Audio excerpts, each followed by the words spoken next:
Bienvenidos a The Debate. Hoy nos adentramos en el análisis de un discurso que ha generado, una intensa controversia. Hablamos de la figura pública conocida como R. Spartan, específicamente a través de su video Así fue como perdí el miedo a las larvas. El material de base es un estudio bastante profundo de su retórica y de su construcción narrativa. Y la discusión que nos convoca se sienta en una pregunta, yo diría, fundamental. Cuando escuchamos a esta figura, ¿estamos presenciando la manifestación de una patología psicológica severa? Es decir, ¿es el síntoma de un trauma no procesado que dicta cada una de sus palabras? O por el contrario, estamos frente a un estratega sumamente astuto, alguien que ha diseñado un modelo de negocio y una estrategia de comunicación deliberada, cínica y, hay que decirlo, muy efectiva para prosperar en la actual economía de la atención. A ver, yo voy a argumentar que por encima de todo se trata de una estrategia calculada y funcional. Y yo sostendré que lo que vemos es, fundamentalmente, la puesta en escena de una estructura psicológica patológica. Entiendo perfectamente por qué se llega a la conclusión de la patología. Es casi la lectura más inmediata. Sin embargo, y aunque no niego los componentes psicológicos que sin duda están ahí, yo propongo que el lente principal para entender este fenómeno debe ser el de una estrategia de comunicación y un modelo de negocio. Lo que a primera vista parece, un desborde caótico, al analizarlo de cerca revela una estructura metódica. El material de base desglosa su discurso en 5 actos, siguiendo la retórica clásica. Comienza con un exordio diseñado para capturar la atención del público y concluye con una peroratio, un cierre emocional que busca mover a la acción. Esto, no es accidental, es una técnica de persuasión milenaria. Utiliza marcos ideológicos muy específicos como los de la manosfera y un darwinismo social bastante crudo para forjar una identidad de grupo, una tribu. Y la deshumanización de sus críticos, esto de llamarlos larvas, no es un simple exabrupto emocional, es una herramienta funcional. Crea un enemigo común, despreciable, que solidifica la lealtad de su comunidad y a la vez alimenta el conflicto perpetuo del que vive la economía de la atención. Él mismo, de hecho, describe su modelo con una claridad meridiana. El trauma se convierte en credencial, la credencial en autoridad y la autoridad en un producto que se puede monetizar. No estamos viendo a una víctima de su psique, estamos viendo a un emprendedor del resentimiento. Es una lectura interesante, pero para mí esa estrategia que describes no es la causa sino la consecuencia. Mi perspectiva es que el discurso es un síntoma directo y casi de manual de lo que se conoce como un trastorno de personalidad narcisista de tipo vulnerable. Y no lo digo como una metáfora o un insulto, sino como una conclusión que se apoya en la evidencia del material. El análisis indica el cumplimiento de 8 de los 9 criterios diagnósticos del DSM-5, que es, para que la audiencia nos entienda, el manual de referencia que usan los profesionales de la salud mental. Toda su retórica se sostiene sobre defensas psicológicas muy primitivas. Pensemos en cómo describe a las personas. No hay grises. O son siempre firmes, sus seguidores idealizados, o son larvas, algo infrahumano. En psicología, a esta visión de blanco o negro sin matices se le conoce como escisión y suele ser una señal de alerta, un mecanismo de defensa de alguien cuya estructura interna es muy frágil. La grandiosidad que exhibe, como cuando se compara con Jesucristo o con Gandhi, eso no es una táctica de marketing, es una defensa compensatoria, un escudo para protegerse de una herida narcisista profundísima, originada en el trauma que el propio material documenta. Bullying, pobreza, abandono paterno. Sus acciones no son las de un estratega que elige sus movimientos, son las de un ego que lucha desesperadamente por no desintegrarse. La ideología que adopta no es una elección, es lo que el análisis llama una prótesis psíquica para un yo que está fracturado. De acuerdo. Profundicemos en uno de esos puntos que mencionas porque creo que es el núcleo de nuestra discrepancia. La función de la deshumanización, el uso del término larvas. Tú lo ves como la manifestación de esa defensa psicológica que llamas escisión. Exactamente. Es un mecanismo que le permite evitar la ambigüedad moral y la complejidad del ser humano. Para su ego, que como digo es muy frágil, las personas no pueden ser una mezcla de bueno y malo. Necesita clasificarlas en dos cajas completamente separadas. Los que lo validan son perfectos y los que lo cuestionan son el mal absoluto, algo que ni siquiera es humano. Esto no puede ser un simple plan de negocios, es la evidencia de una patología que le impide procesar la realidad en sus matices. No puede tolerar la idea de que un crítico pueda tener un punto válido, porque eso amenazaría con derrumbar toda su estructura. Ahí es donde diferimos fundamentalmente, porque aunque el impulso original pueda tener una raíz psicológica, como bien describes, su aplicación y su efecto en el mundo real son puramente estratégicos. ¿Pero de verdad crees que él está pensando en la ambigüedad moral cuando dice larva? ¿O simplemente sabe que esa palabra genera una reacción inmediata, genera clics, comentarios, odio, y que todo eso, lo positivo y lo negativo, alimenta el algoritmo que le da de comer? La deshumanización es, hoy en día, la táctica de polarización más efectiva que existe en el ecosistema digital. Al crear un otro despreciable logra dos cosas a la vez. Por un lado, una audiencia cautiva y leal que se siente parte de una élite, y por otro, una audiencia enfurecida que no puede dejar de interactuar, de criticarlo, de mencionarlo. Ambas cosas maximizan su relevancia algorítmica. Él mismo lo admite en el material, y es una frase reveladora. Este juego jamás va a terminar. No está buscando resolver un conflicto interno. Está buscando perpetuar un conflicto externo, porque el conflicto es su producto. Entiendo perfectamente la lógica de la monetización del conflicto, pero creo que estás interpretando esa frase al revés.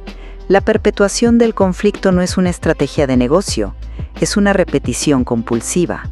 Es la manifestación de un trauma no resuelto que lo obliga a recrear el escenario de ataque y defensa una y otra vez, infinitamente. El juego que no termina no es un plan de marketing, es la descripción precisa de su prisión psicológica. Él no puede salir de ese ciclo porque toda su identidad, la identidad de R. Spartan, se ha construido en oposición a un enemigo. Sin larvas que combatir, su personaje de héroe y mártir se desvanece. Necesita ese enemigo para existir, para sentirse validado. Fíjate, esa idea de la presión psicológica es potente. No la había pensado así. Pero aun si aceptamos que es una prisión, él ha encontrado la manera de vender boletos para que la gente venga a ver su encierro. Y es precisamente esa imagen de mártir, de prisionero que lucha, la que nos lleva al segundo punto clave: la forma en que se compara con figuras históricas. Adelante. Para mí, la equiparación con Gandhi, con Martin Luther King o con Jesucristo no es un delirio de grandeza, sino una operación retórica deliberada de lo que el análisis llama autoabsolución. Es una jugada brillante en un sentido maquiavélico. El material confirma que ha tenido conductas muy graves, transgresiones serias. Al colocar esas transgresiones en la misma categoría que las supuestas fallas de genios históricos, construye un permiso moral para sí mismo y para su audiencia. Es una especie de inmunización cognitiva. ¿Qué significa esto? Que cualquier ataque que reciba ya no es un ataque contra él, sino que, por asociación, se convierte en un ataque a la grandeza misma, al genio incomprendido. Es una estrategia calculada para blindarse, para lograr la impunidad. No es un delirio, es un salvoconducto retórico. No perdona, pero ahí creo que subestimas la fuerza arrolladora de la grandiosidad narcisista. No es una simple táctica de relaciones públicas, es una fantasía absolutamente necesaria para su supervivencia psíquica. Él necesita creerse un mesías perseguido para no tener que enfrentar su propia historia de fracaso y humillación, que, como hemos dicho, está bien documentada. La función principal de esa comparación no es persuadir al público, es persuadirse a sí mismo. No está construyendo una defensa legal o pública, está construyendo una defensa para su propio ego frágil. Pensemos en ello. Si él es como Jesús, entonces sus críticos no son personas con argumentos válidos, son fariseos. Si es como Gandhi, sus detractores son el imperio opresor. Es un mecanismo de defensa en su forma más pura, no un mecanismo de ataque mediático. Transforma su miseria personal en una epopeya histórica para poder soportarla. Pero, ¿por qué no pueden ser ambas cosas a la vez? ¿Por qué una defensa para su ego no puede ser, simultáneamente, una estrategia de comunicación extremadamente efectiva? Lo que argumenta sobre su necesidad interna de creerse un mesías es precisamente lo que lo hace tan convincente para su audiencia. Proyecta esa convicción. Pero hay un elemento que, para mí, inclina la balanza de forma decisiva hacia la estrategia, y es el lenguaje que utiliza. Hay una frase que el análisis señala como absolutamente crucial, donde él mismo nos da la clave. ¿Te refieres a cuando habla de su transformación? Exacto. La frase es: no es que hubiese un cambio, una redención. Estamos hablando de simple y pura evolución. Para mí, esta es la confesión de su modelo de negocio. Detengámonos en las palabras. Redención es un término moral, espiritual, implica arrepentimiento, empatía, un cambio genuino, pero él lo rechaza explícitamente y elige la palabra evolución. ¿Qué es evolución en este contexto? Es un término darwinista, frío amoral. Significa adaptarse para sobrevivir y prosperar en un ecosistema. Lo que nos está diciendo con todas sus letras es que su cambio no ha sido moral, sino táctico. Ha sido un rebranding. Ha evolucionado para ser una versión más efectiva de sí mismo dentro del ecosistema digital. Sabe que un producto redimido, alguien que ha encontrado la paz, ya no es interesante. La redención no monetiza, la lucha perpetua, la evolución constante, eso sí que vende. Es una lectura posible, pero me parece demasiado cínica porque le atribuye una capacidad de autoconciencia y de introspección que la propia patología que describo simplemente no permite. Para mí, esa misma frase es, de hecho, la confesión de su patología. Demuestra una incapacidad estructural para sentir empatía y remordimiento, que son, precisamente, dos de los criterios diagnósticos del trastorno que el material sugiere. No es que no quiera la redención, es que su estructura psíquica no se lo permite. No puede concebir un cambio moral genuino porque su mundo interno no tiene las herramientas para ello. Es la verdadera tragedia de su condición. Está atrapado en un ciclo de repetición, sin ninguna posibilidad de un insight real, de una comprensión profunda de sí mismo y de su impacto en los demás. No es una estrategia, es una limitación fundamental de su psique. No rechaza la redención como táctica de marketing, la rechaza porque es un concepto que le es ajeno, incomprensible. Yo lo veo de una forma completamente distinta. Lo que tú llamas una limitación, yo lo llamo una optimización para su nicho de mercado. Él ha descubierto, ya sea consciente o intuitivamente, que la autenticidad de la lucha, incluso una lucha que nace de la patología, es mucho más vendible que la paz de la redención. Su aparente incapacidad para la empatía no es una desventaja en la economía de la atención. Al contrario, es una ventaja competitiva. Le permite mantener el estado de conflicto perpetuo sin sufrir el costo emocional que una persona neurotípica no podría soportar. De algún modo, ha logrado que su patología, si es que la tiene, se convierta en su principal activo comercial. La herida es la marca. En resumen, y para concluir, desde mi perspectiva, el discurso de esta figura es la manifestación coherente y en cierto modo predecible de una severa patología narcisista.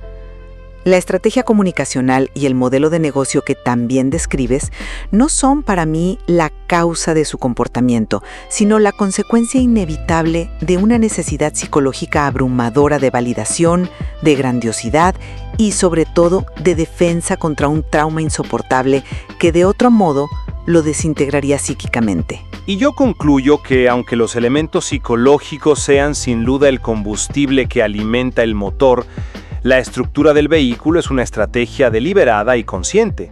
La arquitectura narrativa en 5 actos, la deshumanización funcional de sus oponentes y la construcción de un modelo retórico de impunidad, pues todo apunta a un operador muy consciente del ecosistema digital. Alguien que ha encontrado en su propia historia, en sus propias heridas, la materia prima perfecta para un producto rentable y terriblemente efectivo en la guerra por la atención. Es fascinante, porque ambas lecturas, aunque parten de premisas opuestas, nos llevan a un mismo lugar, al análisis de cómo el trauma personal puede ser instrumentalizado en la esfera pública hasta convertirse en un espectáculo consumible. Exactamente, y a reflexionar sobre cómo la economía de la atención, con sus incentivos perversos, puede transformar una herida, ya sea que la interpretemos como una defensa psicológica o como un producto comercial, en un arma. El material de base, desde luego, ofrece muchos más recursos para quien quiera profundizar en esta compleja y francamente preocupante intersección.